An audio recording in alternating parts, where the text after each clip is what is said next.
नमस्कार मित्रांनो, आज आपण एका खास टॉपिकवरती बोलणार आहोत आणि तो आहे बनावट लॅब रिपोर्ट्स आणि घोस्ट पॅथॉलॉजिस्टचा खतरनाक सापळा. तुम्ही कधी विचार केला आहे का, तुम्ही किंवा तुमच्या कुटुंबातील एखाद्याने काढलेला वैद्यकीय चाचणीचा रिपोर्ट 100% खरा आहे का? अनेक मोठ्या मोठ्या शहरांमध्ये समोर आलेल्या फेक रिपोर्ट आणि सिंक टेस्टच्या बातम्यांनी सगळ्यांनाच हादरवून सोडलंय. सिंक टेस्ट म्हणजे नक्की काय?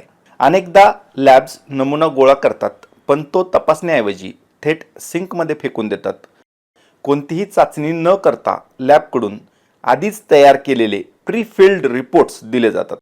डॉक्टर्स या रिपोर्टवर विश्वास ठेवून उपचार सुरू करतात, पण चुकीच्या निदानामुळे रुग्णाचा जीव धोक्यात येऊ शकतो. हा घोटाळा फक्त इथेच संपत नाही. आजकाल आणखीन एक नवीन आणि भयानक ट्रॅप चर्चेत आहे आणि तो म्हणजे द घोस्ट पॅथॉलॉजिस्ट ट्रॅप.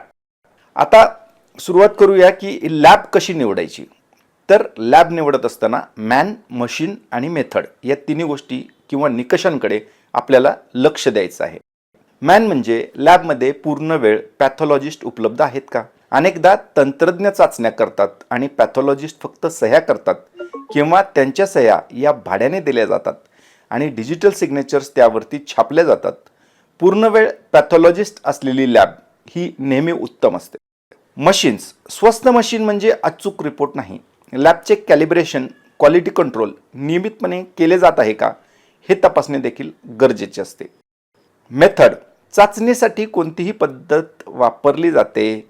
उदाहरणार्थ HbA1c करण्यासाठी HPLC ही गोल्ड स्टँडर्ड पद्धत मानली जाते. आता अशा पद्धतीने अनेक वेगवेगळ्या ज्या पॅरामीटर्स आहेत यासाठी गोल्ड स्टँडर्ड पद्धती वापरल्या जातात. तर ती लॅब सर्वोत्तम पद्धत वापरत आहे का हे विचारायला घाबरू नका. आता वळूयात त्या नव्या सापळ्याकडे. अनेक लॅब्समध्ये तंत्रज्ञ स्वतः रिपोर्ट काढतात आणि पॅथॉलॉजिस्टची फक्त डिजिटल सिग्नेचर वापरली जाते. तुम्हाला वाटतं हे सोपं आहे, तर थांबा, हे किती महागात पडू शकतं हे समजून घ्या. भारतीय कायद्यानुसार लॅब तंत्रज्ञ हे ऑक्झिलरी किंवा सहाय्यक कर्मचारी असतात. ते टेस्ट करू शकतात, परंतु मशीन चालवून त्यातून जो रिपोर्ट आलेला आहे तो रिपोर्ट इंटरप्रिट करणे किंवा स्वतंत्रपणे त्याच्यावरती सह्या करणे हा अधिकार त्यांना नाही. हा अधिकार फक्त रजिस्टर्ड मेडिकल प्रॅक्टिशनरला आहे, ज्याला त्या विषयातली तज्ज्ञ म्हणून डिग्री प्राप्त आहे. हे माझं मत नाही, तर अनेक हायकोर्टांनी आणि सुप्रीम कोर्टांनी याविषयी स्पष्ट निर्देश जे आहे जजमेंट्समध्ये दिलेले आहेत. तसेच महाराष्ट्र मेडिकल काउन्सिलने नोटिफिकेशनद्वारे अशाच पद्धतीचे निर्देश देत पॅथॉलॉजिस्ट म्हणून तुमची डिजिटल स्वाक्षरी जर एखादं रजिस्टर्ड मेडिकल प्रॅक्टिशनर भाड्याने देत असेल, म्हणजे लेंडिंग ऑफ सिग्नेचर्स, तर हे ग्रॉस प्रोफेशनल मिसकंडक्ट आहे आणि पॅथॉलॉजिस्टचा परवाना म्हणजे त्याचं प्रॅक्टिस करण्याचं लायसन्स हे सस्पेंड करण्याची किंवा कायमस्वरूपी रद्द करण्याची तरतूद त्याच्यामध्ये कायद्यात ठेवण्यात आलेली आहे. तंत्रज्ञांसाठी जर अनधिकृतरित्या practising modern medicine without registration केल्याबद्दल त्यांच्यावर गुन्हेगारी स्वरूपाचे खटले देखील दाखल केले जाऊ शकतात आणि महाराष्ट्र मेडिकल प्रॅक्टिशनर्स ॲक्ट मधला सेक्शन 33 त्यासाठी कामाला येतो. लक्षात घ्या, तुमची मेहनत, तुमचा परवाना, रुग्णांचा जीव हे सगळं धोक्यात घालू नका.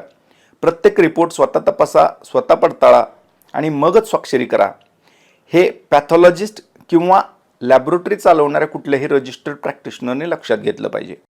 आरोग्य सगळ्यात महत्त्वाचं आहे, त्यामुळे त्यामध्ये कोणतीही तडजोड नको. त्यामुळे हा व्हिडिओ जास्तीत जास्त लोकांपर्यंत शेअर करा, जेणेकरून ते जागरूक होऊ शकतील. आणि हो, जर तुम्हाला वैद्यकीय क्षेत्राशी संबंधित किंवा न्यायवैद्यकीय संदर्भात अधिक माहिती हवी असेल, सल्ला हवा असेल, तर तुम्ही फॉरेन्सिक मेडिको लीगल सर्व्हिसेसला संपर्क करू शकता. धन्यवाद.